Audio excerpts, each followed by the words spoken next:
6 శాసనాలు ప్రవేశపెట్టాడు. నేను మనస్ఫూర్తిగా అభినందిస్తున్నా. మామూలుగా పోయే ఈ మహానాడిని ఒక నూతనమైన దిశలో తీసుకెళ్లాలని 6 శాసనాలు ప్రవేశపెట్టాడు. అలాంటి లోకేష్ కూడా మీరు చూస్తే బాగా చదువుకున్నాడు. చదువుకొని వచ్చి ఆయనకుండే నాలెడ్జ్ని ఇక్కడ ఉపయోగిస్తూ, టెక్నాలజీ కానీ నాలెడ్జ్ని ఉపయోగిస్తూ ఒక నూతనమైన విధానానికి శ్రీకారం చుట్టాడు. ఇంకో పక్కన రామ్మోహన్ నాయుడు చూస్తున్నారు మీరు. నా మిత్రుడు ఎర్రమనాయుడు గారి కుమారుడు. కానీ ఈరోజు అతి చిన్న వయసులో కేంద్రంలో మంత్రిగా ఉండే వ్యక్తి రామ్మోహన్ నాయుడు అని చెప్పి నేను మీకు తెలియజేస్తున్నా. అదే మరి ఏ పార్టీ కూడా చెయ్యలేదు. ఒక సాధారణమైన కార్యకర్త కొడుకు వెంకట్రాజు, ఆయన్ని ఎమ్మెల్యేగా చేశాం.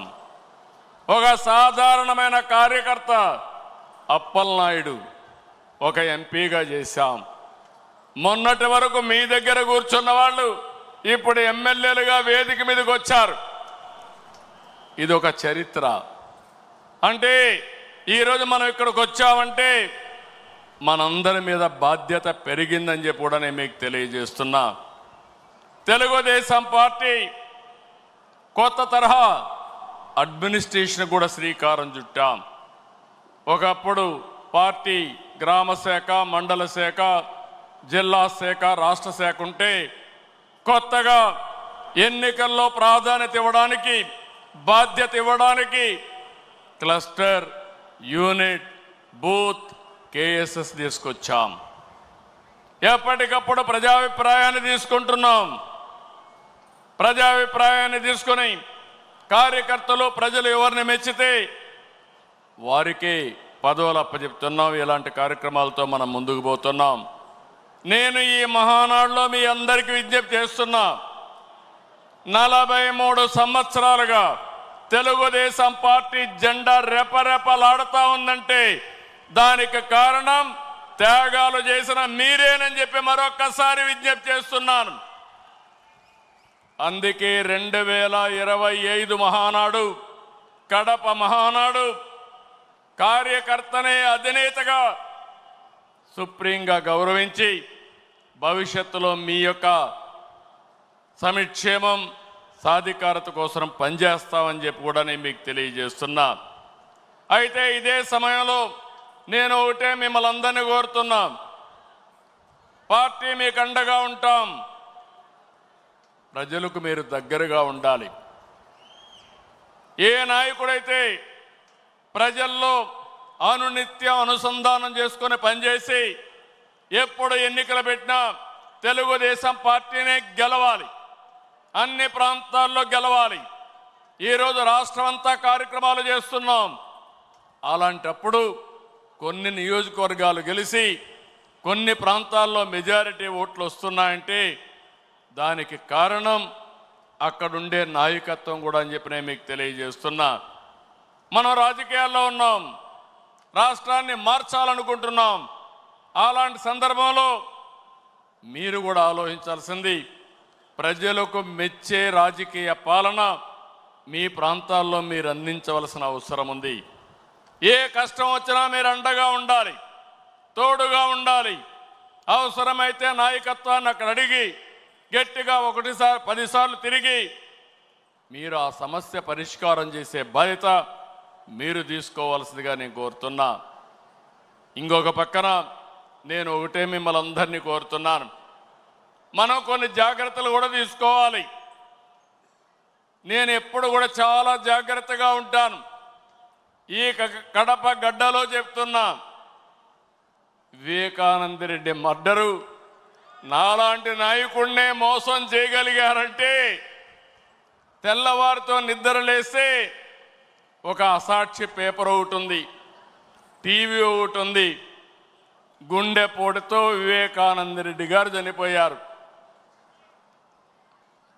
అందరి మాదిరిగా నేను కూడా నమ్మాను. అంతవరకు ఎప్పుడు కూడా నేను వేరే కోణంలో ఆలోచించేవాడిని. ఎన్నికల బిజీలో నమ్మితే సాయంత్రానికి మలుపుల మీద మలుపులు, గొడ్డలితో మెదడు కూడా బయట వచ్చి అంత చిన్నాభిన్నమైపోయి రూమంతా రక్తం ఉంటే అలాంటిది కడిగేసి ఏమీ జరగనట్టు గుండెపోటుతో రక్తం వచ్చి గోడలన్నీ కూడా తడిచిపోయాయని చెప్పగలిగారంటే ఎలాంటి వారితో మనం పోరాడుతున్నాం ఒక్కసారి ఆలోచించుకోవాల్సిన అవసరం ఉంది. సాయంత్రానికి మలుపులు తిరిగి రెండో రోజున నారాసుర రక్త చరిత్ర నా చేతిలో కత్తి పెట్టి నా మీదనే నెపవేసే పరిస్థితికి వచ్చారంటే కెన్ యూ ఇమాజిన్ అని చెప్పి నేను మిమ్మల్ని అడుగుతున్నా. అర్థమైందా మీకని అడుగుతున్నా. అర్థమై ఉంటే చేలు పైకెత్తమని చెప్తున్నా. అలాంటి కరుడు గట్టినటువంటి నేరస్తులతో రాజకీయం చేస్తున్నాం. అందుకే నిన్న ఒకటి జరిగితే వీరయ్య చౌదరి, సంతనూతలపాడు, పల్నాడు హత్యలు జరిగాయి. హత్యలు జరిగితే నాకు అనుమానం వచ్చింది. ఇప్పుడు నేను ఎవరిని నమ్మడం లేదు. ప్రతి ఒక్క విషయాన్ని కూడా సందేహం పెట్టుకొని మనసులో వేరే విధంగా నేను ఆలోచించి ఎవరు చేశారని ఆలోచించే పరిస్థితికి వచ్చాను. చేస్తే కొంతమంది మన దగ్గరుండి వాళ్లకు కోవర్ట్లుగా పనిచేస్తూ వాళ్ళ ప్రోత్సాహంతో ఇష్టానుసారం హత్యా రాజకీయాలు చేస్తున్నారు. మన చేతితో మన వేలుతో మన కన్ను పొడుచుకొని తద్వారా రెండు పనులు, ఇది తెలుగుదేశం పార్టీ వాళ్ళు వీళ్ళనే చంపుకుంటున్నారు అని చెడ్డ పేరు తేవడం, వాళ్ళ టార్గెట్ని సులభంగా ఎలిమినేట్ చేయడం, ఇది నేరస్తులు చేసే కనికట్టు మాయ. అందుకే చెప్తున్నా, ఎవరైనా సరే మన కార్యకర్తలు కూడా ఇలాంటి తప్పుడు పనులు చేస్తే ఏ కార్యకర్తను కూడా నేను ఉపేక్షించనని మరొక్కసారి మీ అందరికీ విజ్ఞప్తి చేస్తున్నా. మీకందరికీ ఆమోదయోగ్యమైతే గట్టిగా చప్పట్లు కొట్టి మీరు కూడా ఆమోదించండి.